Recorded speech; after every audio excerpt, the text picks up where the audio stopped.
coming to the gadgets part, for the younger generation, we say reduce the screen time and reduce the screen time. And now, Hmm. where we are, everything is online, right? And how do we, with this gadgets there, how do we deal with this situation and reduce the screen time or use of gadgets? Especially with children getting exposed to this so much in this time. Hmm.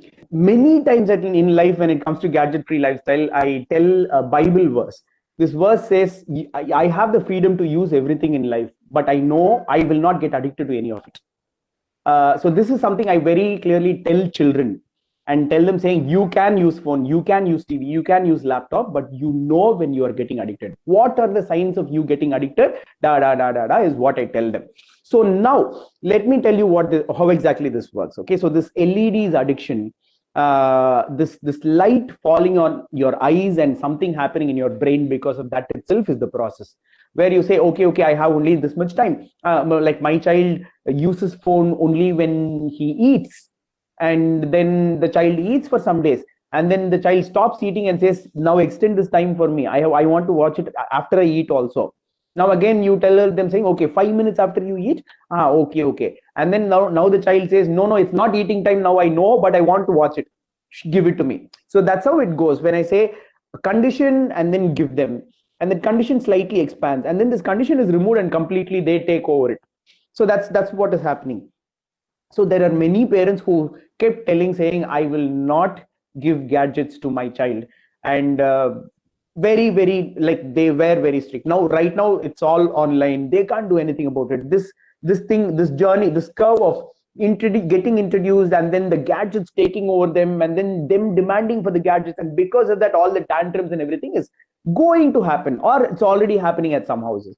So while this is happening, it was a very interesting article that I read where I said this watching or looking into the screen gives you one rush in the body, and why when they are not on the screen they are craving for that rush. So you need to balance that rush. So how do you balance that rush? This one is an instant rush where you are looking at it, I get excited, a lot of things happening on the screen, I'm playing a game, I'm watching a video, all of that. And when I leave it down and then look around, there's nothing around me for me to keep occupied or for that rush to happen. So it's very mandatory that we give them a taste of the other kind of rush also, of running, hitting the ball and falling down and getting up and jumping and some of that kind. Like somehow that's not immediate rush still, but that rush keeps your child away from your screen and gives the same kind of excitement. So this excitement in front of the computer or the front of the laptop is instant and then goes off instantly, and that is when they feel that pain. But that one is not that. When that excitement goes off, your body is already tired, and then you go back to sleep or you go back to rest or do whatever. So that balance, to compensate a little bit of screen time, you will have to give them a lot of physical activity. That is very important. So like I have this light paperweight ball that we get in the market. No, we hit it everywhere around the house. Just hit, run and beat and fall over it and do that.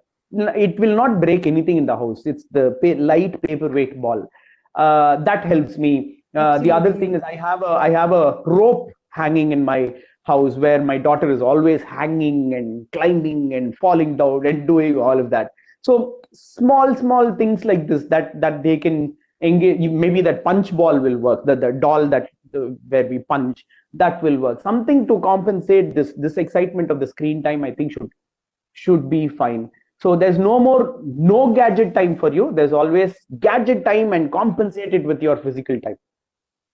uh, just when we are talking about how to engage children, I basically I'm a 70s born, and way back, we had so many games. Like, we used to play the seven stone, we used to climb trees, we play on roads, and so many things that we did. Everything at this generation, I don't see children doing any of it, right? So I Mm. wanted to just check with you, have you any time advised your parents or your what you say, or teachers, to tell them to increase more of this out there? Now I know this is not a relevant question now, but are you a person who would encourage children to go out and experience what is it to be out in terms of playing or just getting involved